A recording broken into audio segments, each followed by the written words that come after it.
Señor Dios Todopoderoso, abre mis oídos espirituales para escuchar tu voz y abre mis ojos espirituales para ver tus señales, prodigios y milagros. Que el poder de la revelación descienda sobre mí y el poder de la resurrección me levante. Amén y amén. Y damos un fuerte aplauso al Espíritu Santo de Dios y decimos un fuerte gloria a Dios. Amén.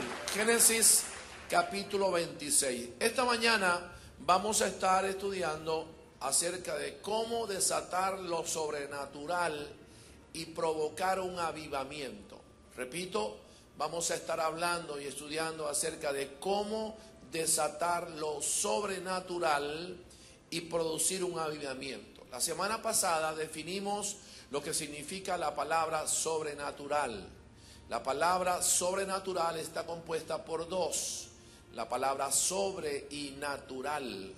La palabra sobre significa por encima de y también significa fuera de. Y la palabra natural significa físico. Por lo tanto, cuando unimos estas dos palabras, hay una frase que van a hacer y es todo aquello que opera por encima de lo físico y fuera de lo físico. Enseñamos que ese es el ambiente en el cual el Eterno siempre se ha movido, en lo sobrenatural. También enseñamos que cuando el Señor crea todas las cosas en Génesis capítulo 1, verso 1, fue su primera experiencia con lo físico, con el mundo físico. Hasta ese momento Él no había tenido la experiencia de lidiar con el mundo físico, porque operaba en lo sobrenatural. Por lo tanto, fue una experiencia maravillosa para Él. También enseñamos la semana pasada que nosotros no somos un cuerpo con un espíritu, sino que somos un espíritu con un cuerpo. Y por lo tanto, somos personas que venimos o desde hace muchísimo tiempo, no necesariamente el día en que nací del vientre de mi madre. La Biblia dice que antes que nosotros fuésemos creados, antes que hubiésemos nacido, ya el Señor nos había creado y nos había dado ministerios y dones, los cuales son irrevocables a todos los que estamos acá presentes. Bien, entonces, ¿cómo desatar lo sobrenatural y cómo producir un avivamiento? En Génesis capítulo 26, los primeros versos del 1 en adelante, aparece algo extraño y extraordinario. Yo no sé cuántos recuerdan cuando Abraham salió, después que recibe una palabra profética de parte del Señor, sale de su tierra, producto que había mucha hambre en todo el mundo, y se va a Egipto. Cuando llega a Egipto, ahí se encuentra con el faraón de egipcio y le dice a los soldados de faraón, al pueblo, que esa mujer que lo acompañaba a Sara era su hermana.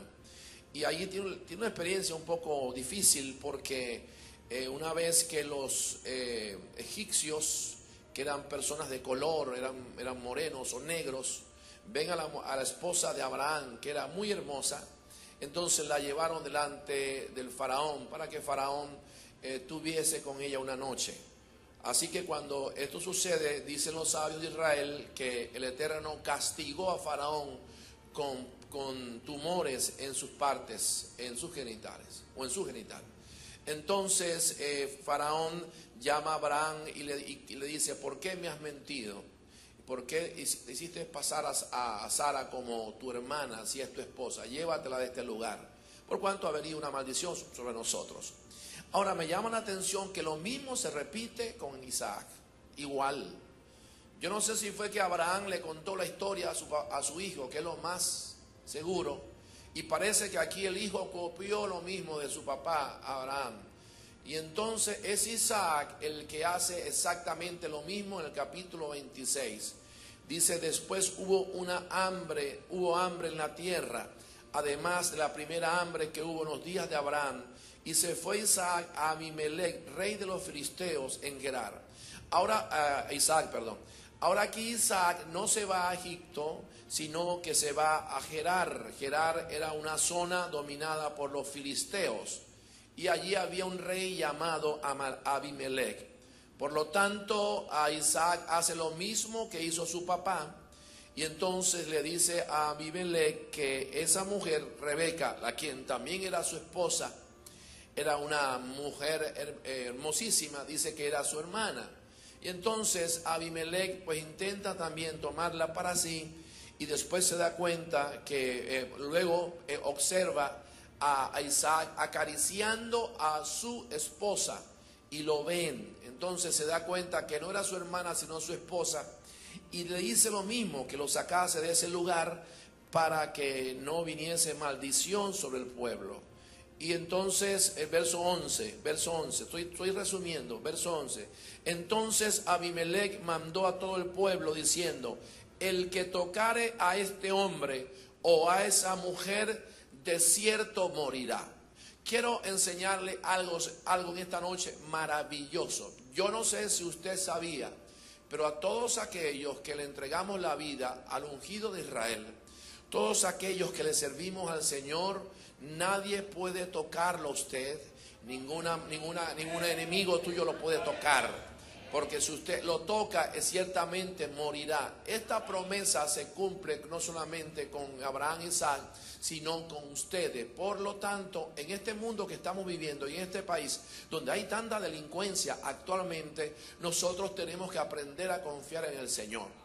Las veces que me ha tocado ir a la cárcel, ahora debo ir, Dios mediante, a la cárcel de Uribana en Barquisimeto, uno de los centros penitenciarios más terribles del país. Hay gente, familia, amigos que se me acercan, y familiares sobre todo muy cercanos a mí, me dicen: no vayas, ten cuidado, etcétera. Yo entiendo el temor de ellos, pero yo entiendo esta palabra que dice en Génesis capítulo 11, que el que me toque a mí o a mi esposa se muere.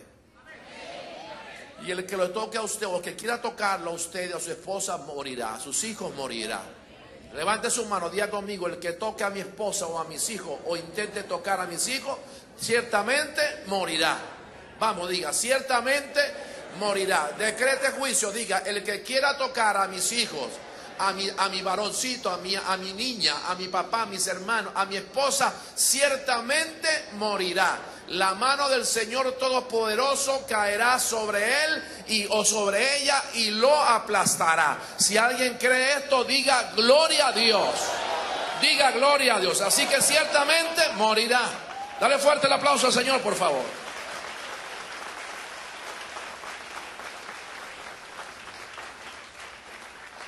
Verso 12.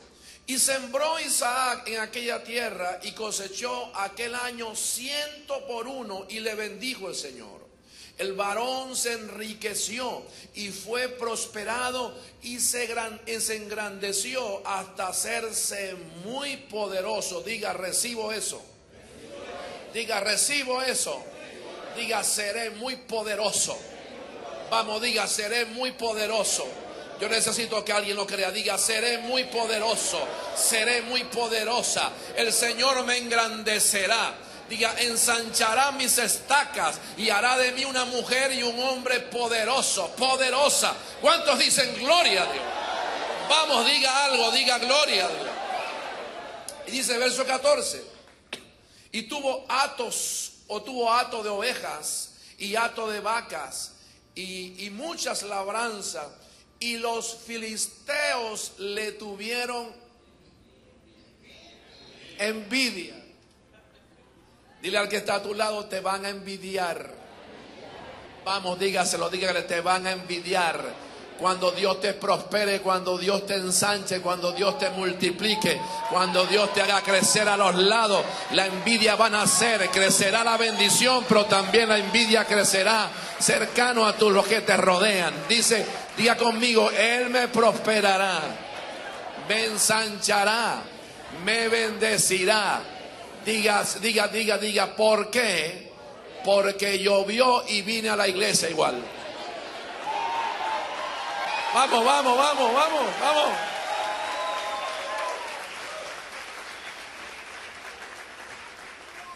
Entonces dijo Abimelech, el rey de los filisteos, miren lo que le dijo Isaac. Le dijo: Isaac, apártate de nosotros, porque mucho más poderoso que nosotros te has hecho. Diga aleluya, diga aleluya. Diga aleluya, diga aleluya. Los enemigos confesaron y declararon. Yo declaro lo mismo sobre usted, que sus vecinos, los que son amigos y los enemigos, todos van a declarar bendición sobre usted. Entonces dijo Abimelech: apártate de nosotros, verso 16, porque mucho más poderoso que nosotros te has hecho. E Isaac se fue allí y acampó en el valle de Gerar y habitó allí. Y volvió a abrir Isaac los pozos de agua que habían abierto en los días de Abraham su padre, y que los filisteos habían cegado después de la muerte de Abraham. Y los llamó por los nombres que su padre los había llamado. Pero cuando los siervos de Isaac cavaron en el valle y hallaron allí un pozo de agua viva, repito el verso 19, pero cuando los siervos de Isaac cavaron el valle, hallaron allí un pozo de agua viva. Y los pastores de Gerar riñeron con los pastores de Isaac diciendo: el agua es nuestra. Por eso llamó el nombre del pozo Esek, porque habían altercado contra él. Verso 21, y abrieron otro pozo y también riñeron sobre él, y llamó su nombre Sidna. Y se apartó de allí y abrió otro pozo y no riñeron sobre él, y llamó su nombre Rehoboth. Y dijo: ¿por qué? Porque ahora nos ha prosperado el Señor y fructificaremos en la tierra. Diga gloria a Dios. Verso 23, y de allí subió a Beerseba, y se le apareció el ángel del Señor aquella noche y le dijo: yo soy el Dios de Abraham tu padre, no temas, porque yo estoy contigo y te bendeciré y te multiplicaré, y tu descendencia por amor de Abraham mi siervo será multiplicada. Y edificó Isaac allí un altar e invocó el nombre del Eterno, y plantó allí su tienda, y abrieron allí los siervos de Isaac un pozo. Diga gloria a Dios. Diga gloria a Dios. Diga gloria a Dios. Cuando los apóstoles murieron, automáticamente, después del siglo I, los historiadores hablan acerca de la muerte del último apóstol, o de los últimos apóstoles. Presuntamente Pablo y Pedro fueron llevados al mismo lugar de ejecución. Hemos aprendido que Pedro decidió morir crucificado con la cabeza hacia abajo, porque no se creía digno de morir como murió su Señor, su Maestro. Algunos historiadores hablan de la muerte de Pablo. Dicen que Pablo también fue crucificado, y que precisamente ambos fueron llevados, y que en el camino conversaban y uno a otro se daban fuerzas y oraban uno a otro. Lo cierto es que después de la muerte de los últimos apóstoles, lo sobrenatural se apagó en la tierra. Si usted estudia toda la Biblia, se va a dar cuenta que en el Antiguo Testamento, en el Nuevo Testamento, Antiguo Pacto, Torah, Tanaj, como usted quiera llamarlo, allí habían manifestaciones poderosas de lo sobrenatural. Si usted lee el Nuevo Testamento, se va a dar cuenta que habían manifestaciones poderosas de lo sobrenatural, no solamente en manos de Jesús, sino también de todos sus discípulos. Ya hemos visto cómo Pedro sanaba, cómo Pablo sanaba, cómo Felipe fue llevado, Felipe fue transportado, que es un misterio también. Felipe fue transportado de un lugar a otro, lo que esto se conoce en ocultismo como la desmaterialización. Es decir, una persona es llevada de un lugar a otro en cuerpo. Y así dice la palabra que Felipe fue llevado, no en espíritu, porque la Biblia habla de que el profeta Ezequiel fue llevado en espíritu al templo de Jerusalén, pero Felipe no. Felipe fue llevado en cuerpo y alma y espíritu de un lugar a otro por el Espíritu del Dios Todopoderoso. Por lo tanto, vemos que lo sobrenatural era algo normal en los tiempos del primer siglo. Ver milagros, ver a ciegos que recobraban la vista, a leprosos, a endemoniados siendo libres, ver a un Elías orando y que el fuego descendiera del cielo era algo ya normal entre el pueblo de Israel. Ver a un profeta como Eliseo multiplicar el aceite, hacer que el hacha flotara en agua, o un hacha flotara en agua, venciendo o contradiciendo una ley física natural, pues evidentemente eran actos sobrenaturales. Ver a un Moisés partiendo el mar en Rojo en dos con su vara, dividiendo el mar en dos, golpeando una peña y saliendo agua de la peña, viendo a Aarón usando su vara para que esa vara se convirtiera en serpiente y se tragase las serpientes de los brujos que habían entonces en ese tiempo, pues evidentemente eran hechos sobrenaturales. Ver a a dos hombres siendo arrebatados en los cielos, como Elías, por ejemplo, y el otro Enoc, sin experimentar muerte, era algo extraordinario. La pregunta es, ¿por qué se apagó, apóstol? ¿Qué pasó después del primer siglo? ¿Por qué lo sobrenatural no se siguió manifestando en el primer siglo, en el segundo siglo y en el tercer siglo? Una de las cosas que les hago énfasis a mis discípulos, a mis estudiantes, a los que enseñamos en la escuela, es que usted, para poder conocer nuestras raíces, es sumamente importante que mínimo estudie la historia del primer al tercer siglo, porque en el primer y el tercer siglo es cuando la iglesia se apaga y es cuando nace la iglesia católica romana, y es cuando el imperio romano toma auge y cobra fuerza. Entonces es importante saber y estudiar del primer siglo al tercer siglo. Toda esa información usted la puede conseguir en internet. Usted se va en internet, busca la historia del primer al tercer siglo. Y si usted busca la historia del judaísmo en el primer al tercer siglo, va a encontrar dos eventos importantes. En el primer siglo, en el año 70, es la invasión de Roma a Jerusalén y destruye el templo de Herodes, destruye el segundo templo de Jerusalén. Solo dos templos se han hecho, se han construido o se construyeron. El primero lo construyó Salomón, lo destruye en el año 586 el rey Nabucodonosor. Después Esdras y Zorobabel lo reconstruye por aprobación y permiso de Ciro de Persia y Darío, los reyes persas y medos. Luego es reconstruido el segundo templo. Después, antes del nacimiento, antes de la llegada de Yeshua a la tierra, de Jesús, entonces Herodes restaura el templo de Zorobabel y hace algunos arreglos importantes. Después que Jesús viene a la tierra, Jesús inclusive estuvo en el templo, pero es en el año 70, en el primer siglo, cuando los romanos invaden a Jerusalén y destruyen el primer templo de Jerusalén. Es el segundo templo de Jerusalén. Por lo tanto, hasta el día de hoy han pasado 2000 años y el templo sigue en ruinas. Los judíos tienen esperanza de que el templo sea reconstruido y que se construya el tercer templo de Jerusalén. Y precisamente ellos esperan que sea el Mesías de Israel el que construya el tercer templo de Jerusalén. Por eso es que ellos no creen en Jesús o en Yeshua como el Mesías, porque ellos dicen que cuando el Mesías venga tienen que construir el tercer templo, y ellos dicen que Jesús no lo hizo. Así que es sumamente importante eso. Así que el primer siglo es interesante. Aparece ese evento maravilloso en el año 70. Pero luego, pasando al segundo, ya yendo al segundo siglo, en el año 135, después del año 70, perdóneme, después del año 70 queda un gran malestar en el pueblo de Israel, en los judíos. ¿Por qué? Porque le habían destruido el templo. Imagínese usted, el corazón, el pulmón espiritual de Jerusalén era su templo. Las fiestas que se hacían en el templo de Jerusalén en el primer siglo eran extraordinarias.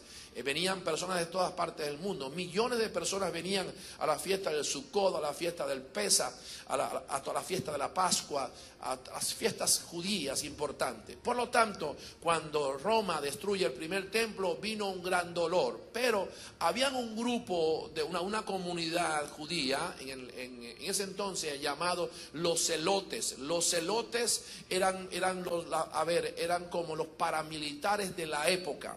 Eran un grupo de personas que odiaban al imperio romano, y estos se fueron armando, se fueron preparando para relevarse y para castigar o vengarse de los romanos. Por cierto, en el grupo de los 12 de Jesús habían 2 celotes. Pedro era celote y también Judas Iscariote era celote. Eran personas que pertenecían al movimiento de izquierda del primer siglo.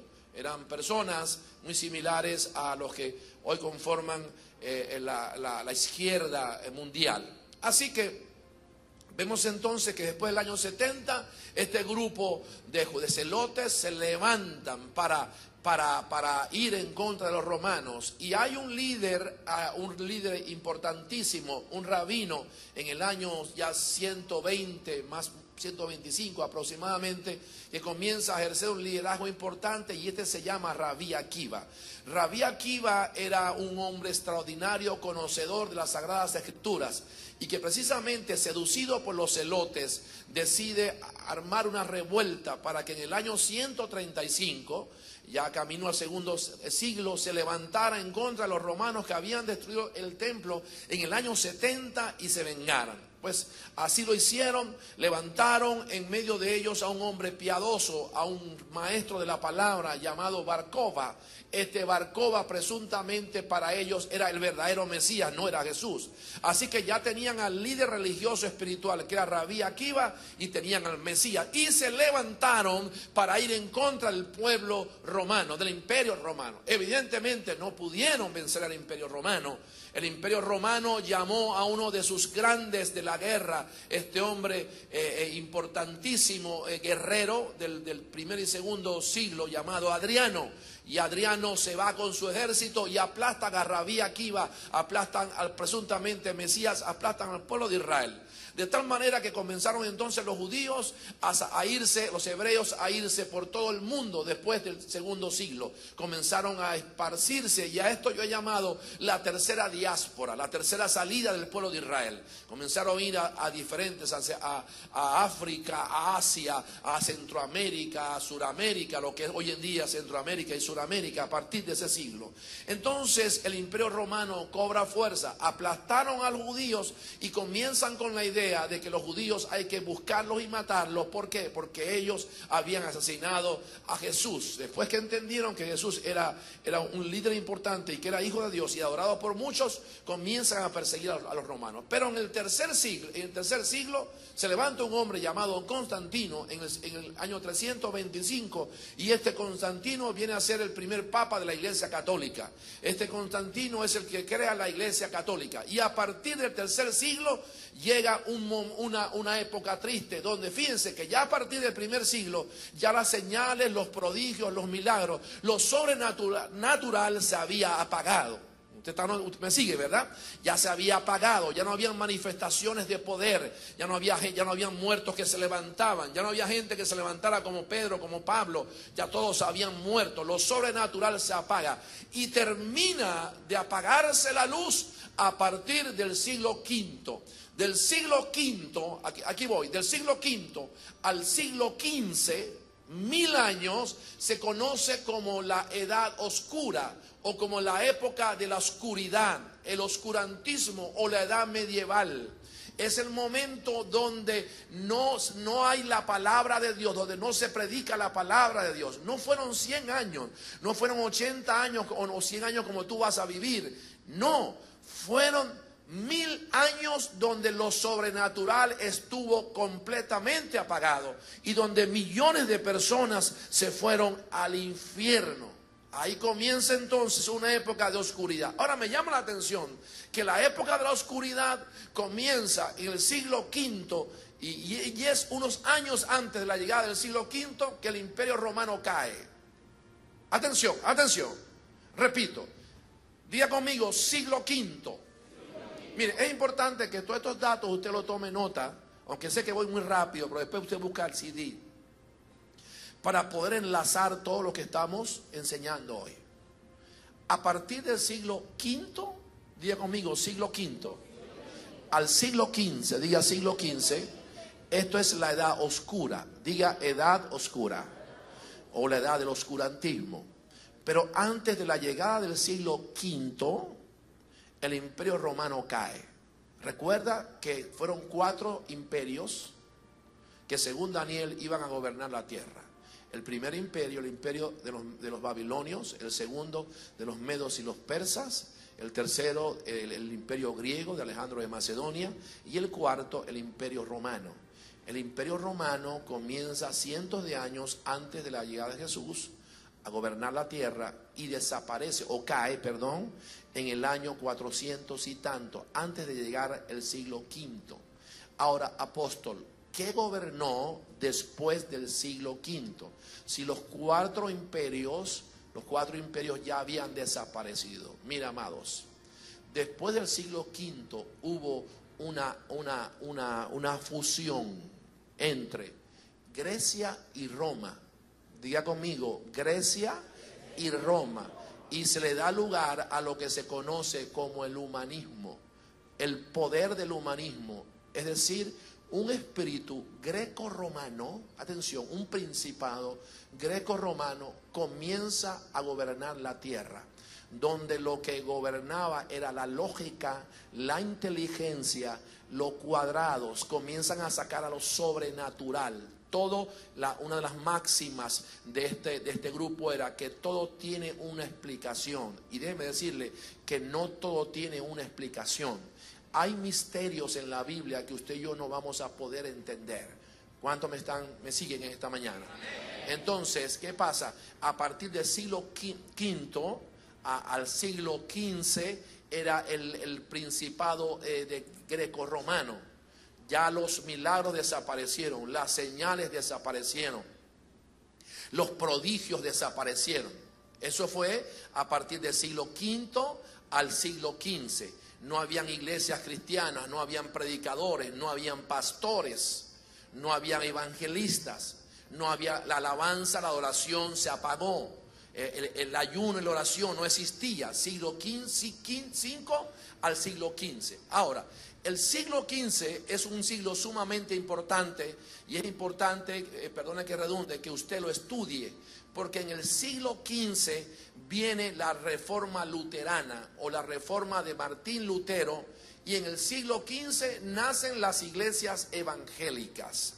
Así que es sumamente importante. Además que para el siglo XV, año 1400 y tanto, aparece Colón en la historia y viene el descubrimiento de América. Así que el siglo XV es sumamente importante y es importante que yo lo estudie. Porque además de estos hechos históricos importantes, el descubrimiento de América es el levantamiento de Lutero. Martín Lutero, siendo un hombre católico, comienza a ver todas las aberraciones que habían en la iglesia católica, donde todo el poder caía no sobre Dios, sino sobre un hombre, la corrupción que habían. Comienza a criticar Martín Lutero la indulgencia. La indulgencia es que había que pagar para que la persona recibiera perdón de pecados. Y todo este monopolio, este poder lo tenía la iglesia católica. Por eso llegaron a ser una de las religiones más poderosas del mundo en todos los sentidos, espiritualmente hablando y también pues obviamente financieramente hablando. Así que es Martín Lutero quien se levanta en contra de la indulgencia, se levanta también en contra de la Santa Eucaristía. Martín Lutero dice, no es posible, el cura, el sacerdote mío, el líder mío dice que el pan, la hostia es literalmente, no es un simbolismo el cuerpo de Cristo, sino que es su cuerpo, y que el vino tampoco es un simbolismo de la sangre de Jesús, sino que es su sangre. Por lo tanto, esto se llama necromancia. Estamos comiendo muertos, estamos comiendo la carne de un judío llamado Jesús y estamos bebiendo la sangre de un judío llamado Jesús. Así que Martín Lutero ve todas estas cosas y dice, esto está mal, y él propone 95 cambios, 95 tesis. Esto lo lleva a una iglesia importante inglesa y lo presenta. Entonces en el siglo XV, en Martín Lutero, en medio, atención, de todas estas propuestas, dice también, la salvación no es por obra, la salvación viene por fe, la salvación viene por gracia, dice Martín Lutero. Otra cosa que Martín Lutero dice, nosotros no tenemos necesidad de ir a confesar nuestros pecados a un hombre, nosotros podemos hacerlo directamente a Jesús. Jesús es el Mesías y a través de él hay salvación, etc. Entonces Martín Lutero viene a hablar. ¿Y qué pasa? ¿Qué está haciendo Martín Lutero? Martín Lutero está creando la iglesia evangélica. ¿Cuántos dicen gloria a Dios? Así que Martín Lutero está creando la iglesia evangélica, siglo XV. Y allí nacemos, de allí venimos nosotros. Obviamente son varias iglesias que se forman. La primera, la iglesia luterana. dirigida por él, o con su misma filosofía, la iglesia metodista, la iglesia anglicana y la iglesia anabaptista, que más tarde cambiarían la palabra y la llamarían la iglesia bautista. Iglesia muy conocida en nuestros días. Esto fue a partir del siglo XV. Bien, ya están las iglesias evangélicas formadas.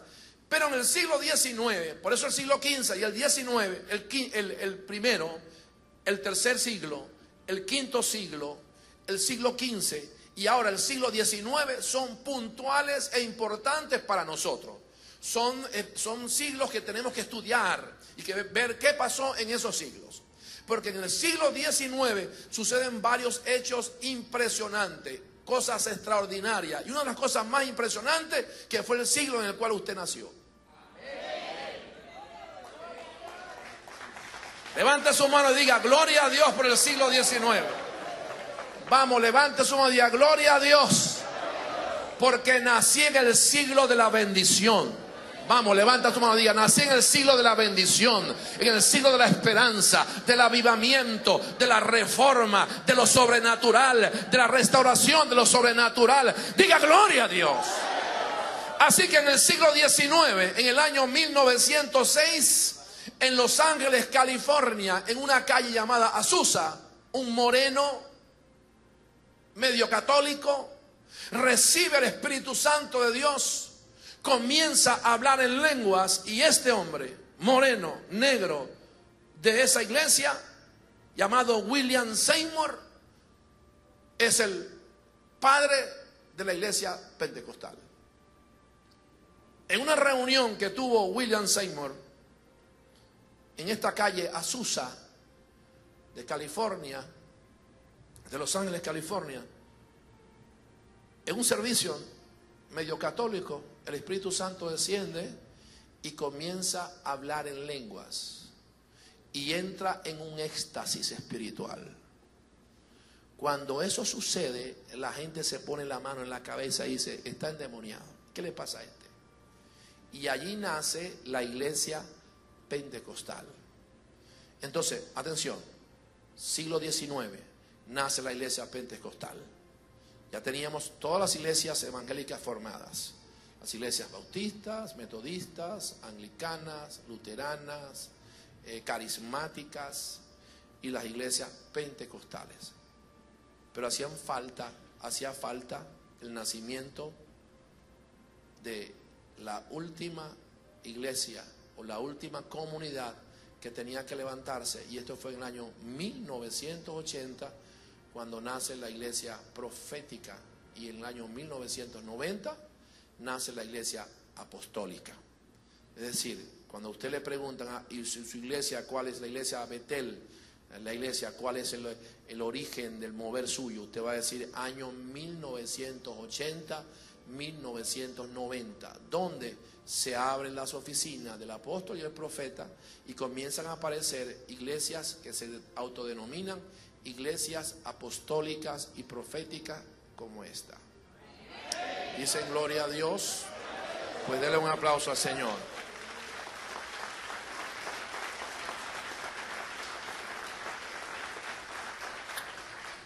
Por lo tanto, usted nota que no fue sino hasta el siglo XV que comenzaron a manifestarse algunas señales sobre la tierra.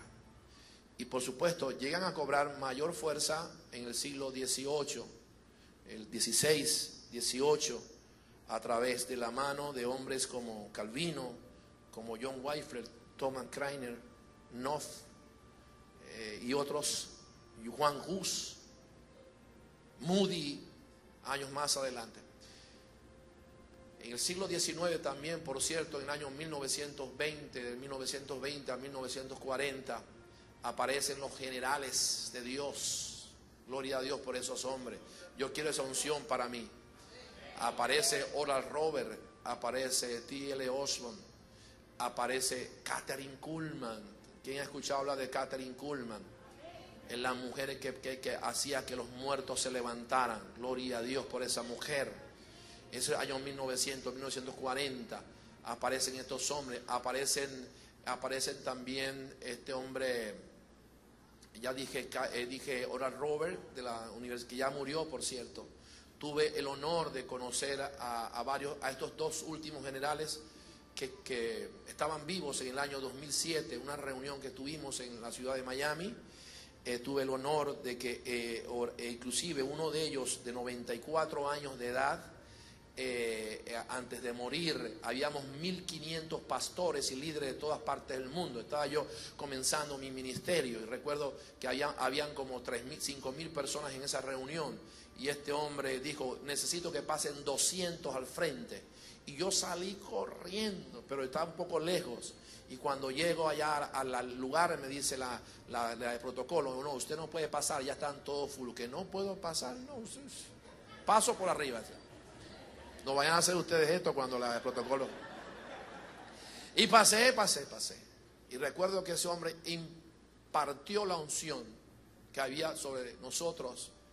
Y a partir de esa visita, de esa impartición, mi vida cambió para siempre, y comenzó entonces el avivamiento en nuestra congregación. De hecho, yo creo en el poder de la impartición. Yo lo creo. Por eso cuando nosotros mandamos a que la gente pase al frente, es porque en mí hay algo que no es mío, es tuyo. Y algún día lo vas a recibir, pero hay cosas que Dios me ha dado a mí que no son para mí, son tuyas. Y que algún día la voy a impartir para ti, sobre tu vida. Por lo tanto, en el siglo ya años 1920, 1940, aparecen estos hombres extraordinarios. Bien, quise hablar un poquito de historia. Perdonen que yo no sé, a muchos la historia no les gusta, pero yo creo que nosotros debemos estudiar la historia.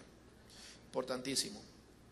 Bien, vamos entonces a analizar por qué se apagó. Ya vemos que a partir del primer siglo mueren los apóstoles hasta el siglo XV. Es decir, estamos hablando de 1500 años, donde no hubo señales, prodigios, milagros, maravillas, como en el primer siglo.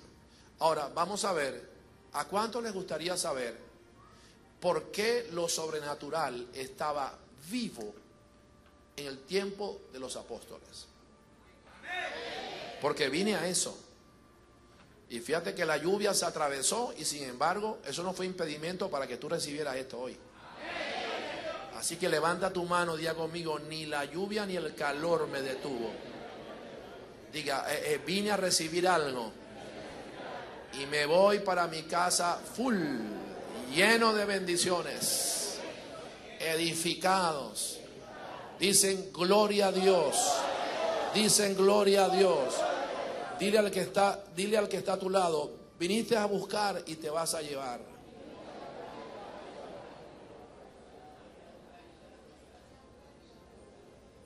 Entonces, 10 claves, atención, o 10 características que tenían los apóstoles, o 10 llaves que los apóstoles usaron para desatar lo sobrenatural.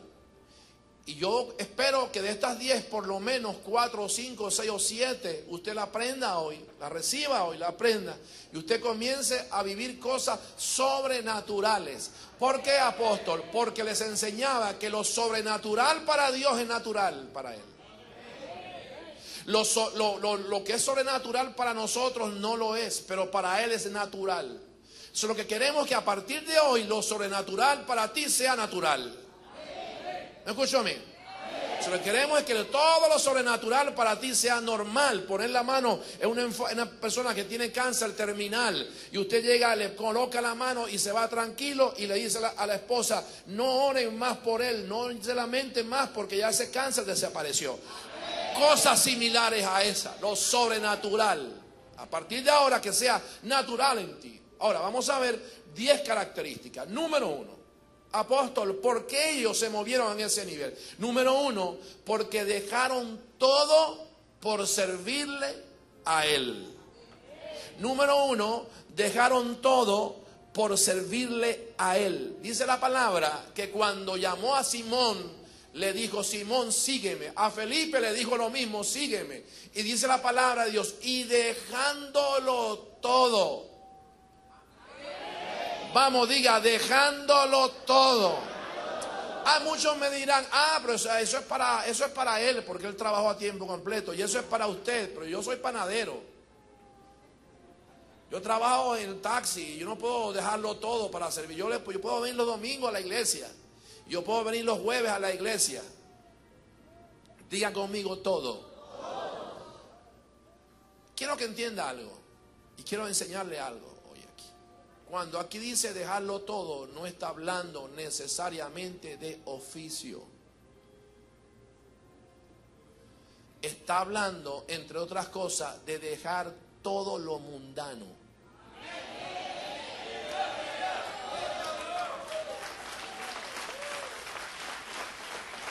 Dejar todo lo carnal, todas las malas palabras, todos los chistes de doble sentido, todo el orgullo, la altivez, la arrogancia, la prepotencia, todo, dejándolo todo. Diga, lo voy a dejar todo. Vamos, diga, lo voy a dejar todo. ¿Para qué? Para que lo sobrenatural venga sobre mí. Dicen gloria a Dios por eso. Dicen gloria a Dios. Número dos. Menospreciaron su vida. ¿Qué significa menospreciar su vida? A ver, ¿qué significa la palabra menospreciar? Alguien que me ayude. Se desgastaron. Dijo uno de ellos, para mí, el vivir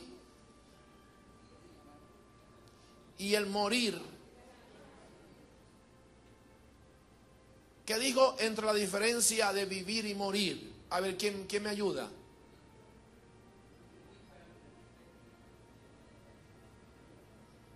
Los que leen la Biblia. ¿Dónde están los que leen la Biblia aquí?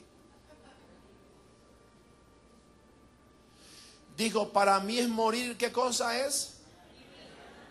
Ganancia. Entonces, menospreciaron su vida. Lo más importante para ellos era la visión, la misión, la meta que se habían trazado. Lo más importante para ellos era el reino. Buscaban primeramente el reino de Dios y su justicia, y todo lo demás quedaba en segundo plano. Negocio, madre, padre, hijo, esposa, todo queda en segundo plano. El que no deje casa, madre, hermano, esposa, hijo por mí, no es digno de mí.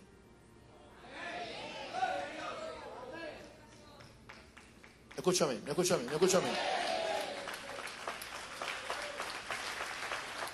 Número 3.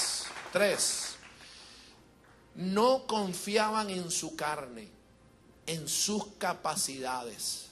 Su confianza, los apóstoles, los discípulos, no estaban puestas en su capacidad, en su carne, en sus títulos, en sus logros, en su inteligencia. Mire lo que dijo el apóstol Pablo. Dice, Pablo en Filipenses 4 dice, aunque yo tengo también de qué confiar en la carne, si alguno piensa que tiene de qué confiar en la carne, yo más. Aquí está el rabino Shaul hablando, el hombre más brillante del primer siglo, discípulo de Gamaliel. Dice, si alguien tiene que confiar en la carne, es decir, jactarse, es decir, echarse, soy yo. Porque yo fui circuncidado al 8º día, del linaje de Israel, de la tribu de Benjamín, hebreo de hebreos, en cuanto a la ley, fariseo, en cuanto al celo, perseguidor de la iglesia, en cuanto a la justicia, que es la ley, irreprensible. Pero cuantas cosas eran para mí ganancia, las he estimado como pérdida por amor a Él. Y ciertamente aún estimo todas las cosas como pérdida por la excelencia de su conocimiento, mi Señor, por amor del cual lo he perdido todo y todo lo tengo por basura. Por ganarlo a Él, por seguirlo a Él, por servirle a Él. todos mis títulos, mi conocimiento, todo eso lo tengo por basura. Porque hay muchos que viven jactándose de lo que tienen, el dinero que tienen, la fama que tienen. Maritel, ¿te pasaron el escrito que pedí? Ángel, no, llámalo. Entonces todo lo tienen por basura.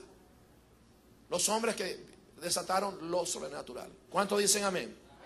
Número 4, aprendieron a adorar en espíritu y en verdad. ¿Quién me puede, de los que están aquí, me puede explicar esto? ¿Qué significa adorar en espíritu y en verdad? Porque todos no sabemos el texto, pero ¿qué significa eso?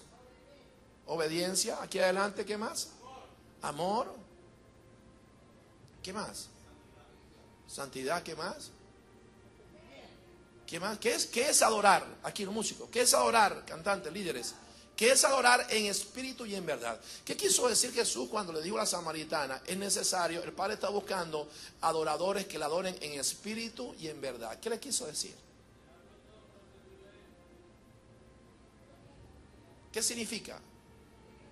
Eso es para que usted sepa y entendamos que hay cosas que decimos, que las decimos como los loros. Repetimos, pero no sabemos lo que estamos diciendo. ¿Qué significa adorar? ¿Qué es eso cuando digo adorar en espíritu y en verdad? ¿Cómo yo adoro en espíritu y en verdad? A ver, ¿alguien que me explica? A ver. Humillándose, sincero. Ok, para poder entender qué es adorar en espíritu, tienes que entender primero que tú eres un espíritu. Uno, como primera cosa. Lo segundo es que Él no es Dios, sino que Él es eterno. ¿Y qué significa adorar en verdad? Significa que solamente pueden adorar o agradan al Padre los que viven en rectitud. La palabra verdad allí es vivir en rectitud. Es decir, que una persona carnal no sabe, nunca sabrá adorar a Dios. Por muy bonito que predique, cante o toque, nunca sabrá. Estará quizás pasando toda la vida enseñando, predicando, o quizás tocando o cantando. Cuando vaya al cielo y le diga al Señor, ajá, ¿y tú qué haces aquí? No, porque yo te prediqué toda la vida y yo te canté toda la vida. No, sí, tú cantaste, pero tú no me adoraste. ¿Por qué? Porque llevas una vida torcida. Dile al que está a tu lado, uy, uy, uy, ay, ay, ay.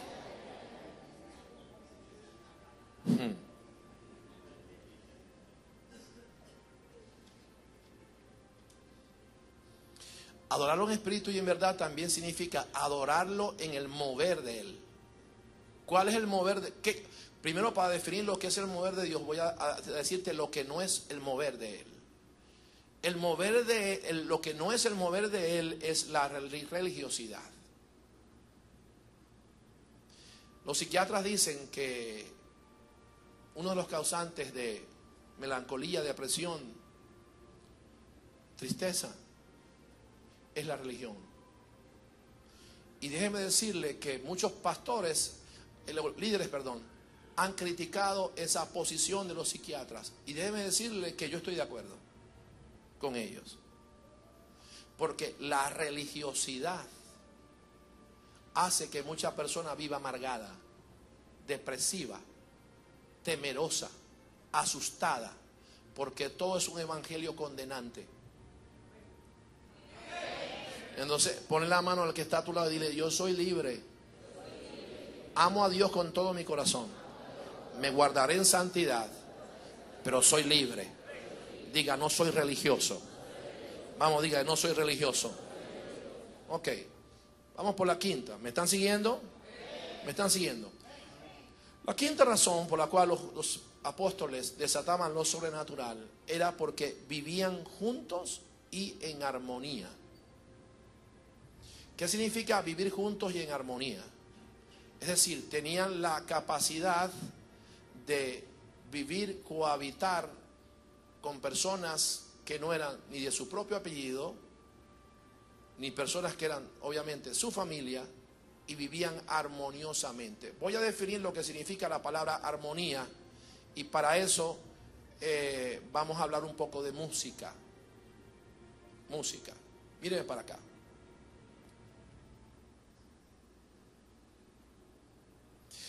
Como usted sabe, esto es un piano.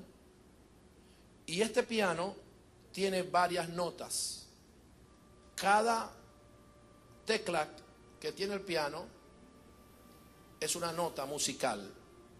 Do, re, mi, fa, sol, la, si, do. ¿Ok?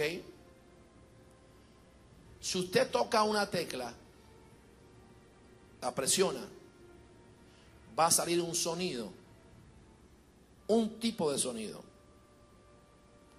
Los músicos dicen que para que pueda haber armonía o se pueda hacer un acorde armónico, tienen que tocarse varias teclas a la vez o varias notas para que haya una armonía o una nota o un acorde, perdón, un acorde que produzca música.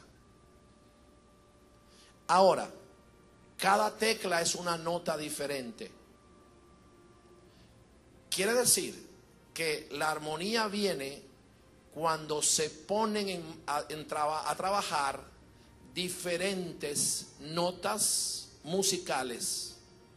De la misma manera, si nosotros no desarrollamos la habilidad de relacionarme con mi hermano y con mi esposa y con mis hijos, etcétera, entendiendo que son diferentes pero que son necesarios para que haya armonía. ¿Cuántos me están entendiendo? 2, una sola nota no produce música. Tienen que haber varias notas musicales, aunque diferentes todas, trabajando conjuntamente, y esto viene a producir un sonido extraordinario o viene a producir una música extraordinaria. Pero nota que todas las notas son diferentes, completamente diferentes. El problema es que yo quiero que todos sean igual que yo.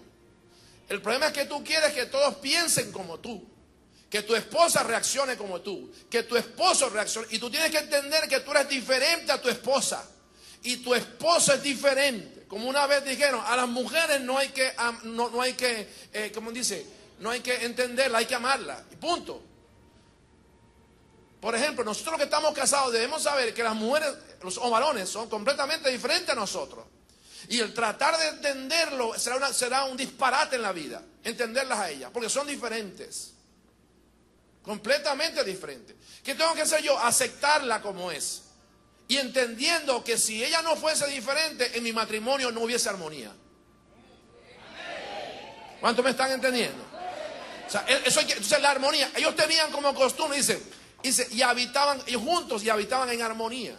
¿Cuándo vino el Espíritu Santo sobre ellos? En Hechos capítulo 2, cuando estaban juntos, unánimes, dijo, juntos. Hay grupos ministeriales que no se soportan entre sí. Hay departamentos en la iglesia que no se soportan entre sí. Y si no hay armonía, imagínese usted, en un departamento, ¿cómo va a haber armonía en la iglesia? Diga conmigo, armonía. Diga conmigo, armonía. Sexto. ¿Cuántos están aprendiendo algo hoy? Sexta clave.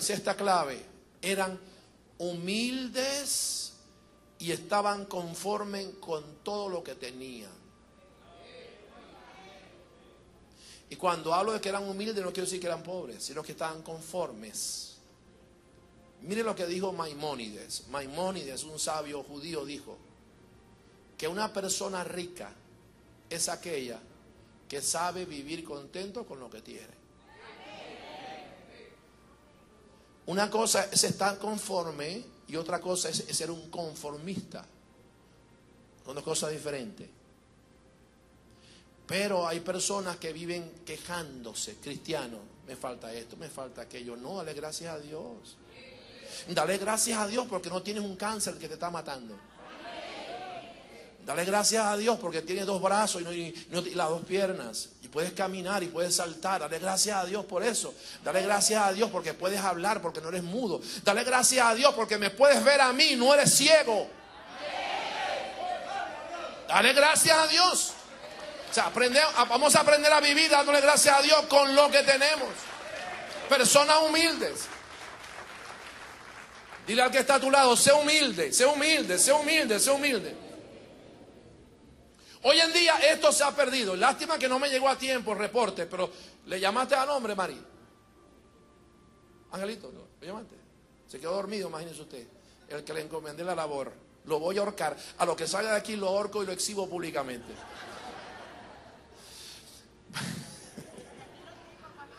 Lo ahorco. Usted será testigo de un homicidio en la parte de afuera. Se lo llamé ayer para que lo trajera. Pero no importa, igual lo tengo aquí en la mente. Lo voy a soltar igual. Pero aquí lo tengo. Mire.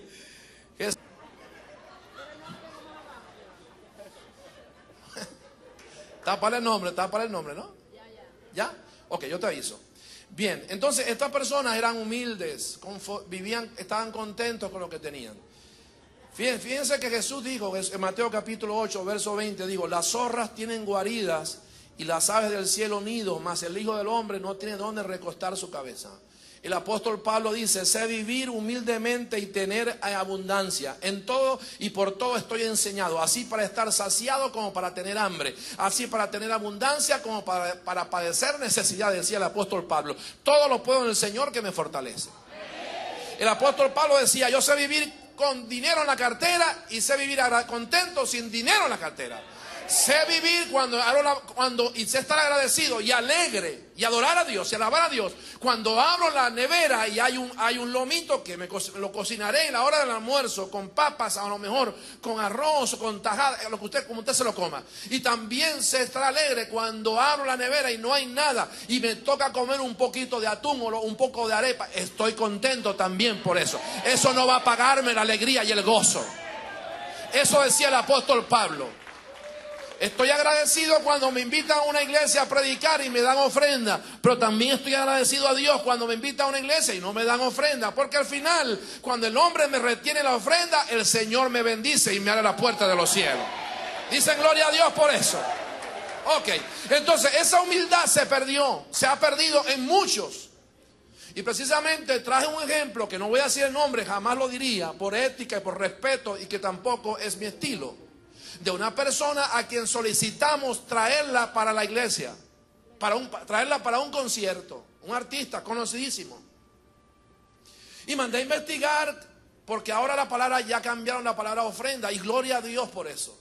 Me daba risa cuando uno de esos artistas decían: la ofrenda es $1,000. No, una ofrenda es voluntaria y es lo que uno quiera dar.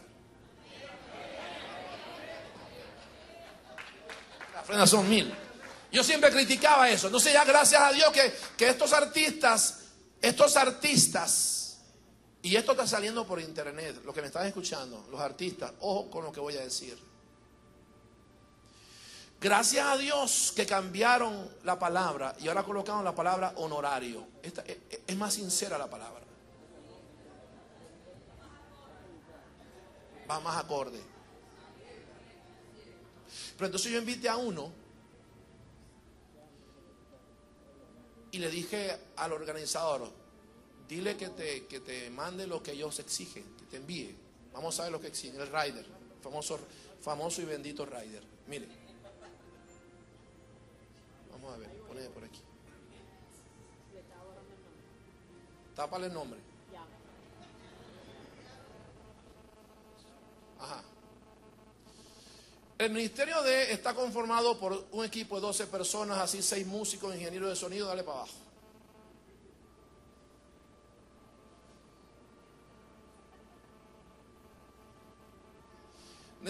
Solicitudes de tiquetes aéreos serían solo nacionales desde Caracas, viajando, viáticos de viaje. Esto corresponde a comidas que debemos tener en las conexiones de vuelo, $260. Sigue, visa, hospedaje.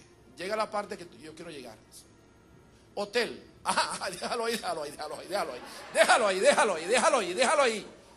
ahí. Ellos, fíjense lo que me exigieron: búscanos un hotel, voy a traducirlo, búscanos un hotel que tenga las siguientes facilidades: Radisson, Sheraton, Camino Real, Crown Plaza, que tenga room service 24 horas, internet en las habitaciones, restaurante, que las habitaciones no sean húmedas, que sean frescas, con buena iluminación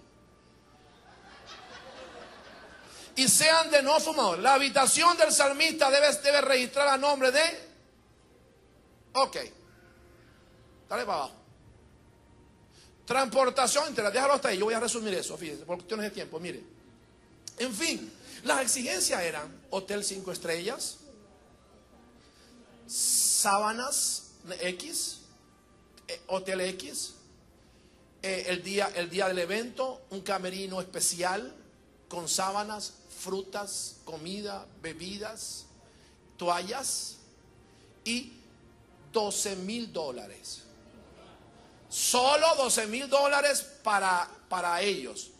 Pero la inversión para traerlos a ellos o a él, que pudiese cantar en ese evento quizás 8 canciones o 10. La inversión son cerca de $20,000. Estamos hablando a dólar de la calle paralelo, cerca de $1 millardo. Diga uy, uy, uy. Diga ay, ay, ay. Allá va, allá va, allá va. Pero que aquí Pablo dice, ya vamos un momentico, porque esto yo no lo entiendo. Aquí Pablo dice, sé vivir humildemente y sé tener en abundancia. En todo y por todo estoy enseñado, así para estar saciado como para tener hambre, así para tener abundancia como para padecer necesidad. No, lo que pasa es que esta gente está pidiendo un hotel en el Sheraton, pero Jesús dijo, las obras tienen guaridas, tienen hotel, y yo no tengo ni siquiera dónde recostar.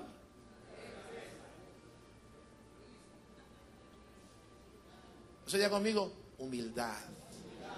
Diga conmigo, humildad. ¿Quieres que lo sobrenatural se desate? Humildad. Ah, pastor, ¿y por qué son tan famosos? Claro, porque Dios prueba dando. El Señor no prueba quitando, Él prueba dando. Toma, papá, vete, te doy fama, te doy nombre, te doy dinero. Ando. A ver.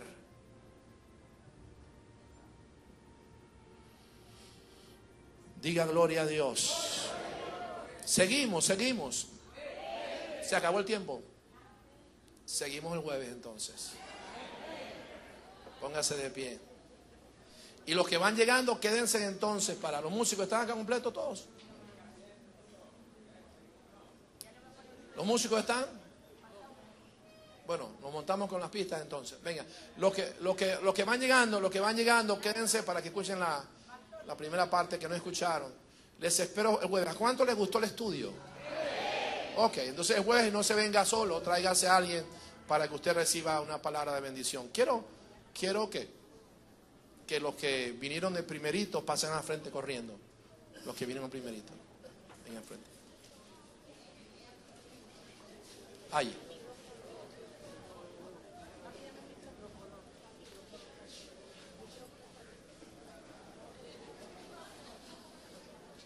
Acuérdense, vivir en armonía, ¿no? Armonía, ¿no? Tiene que haber armonía. Somos diferentes. Ah, no, los que llegaron primero, ¿no? Ok, perfecto. Ah. Yo doy gracias a Dios por la vida suya. Mientras los músicos se van acomodando, Marvin, por favor. Gracias a Dios por la vida tuya. Porque tú esta mañana me modelaste. Me diste un ejemplo extraordinario. Porque la mayoría que obviamente no vinieron, entendemos sus razones. Muchos de ellos viven en barrios y no es fácil, ¿no? Pero quizás hubo algunos que dijeron, no, el clima está sabroso. Y mejor me pongo la sábana arriba y me enrollo con mi esposita y me quedo. Y eso no está mal, pero no es lo mejor.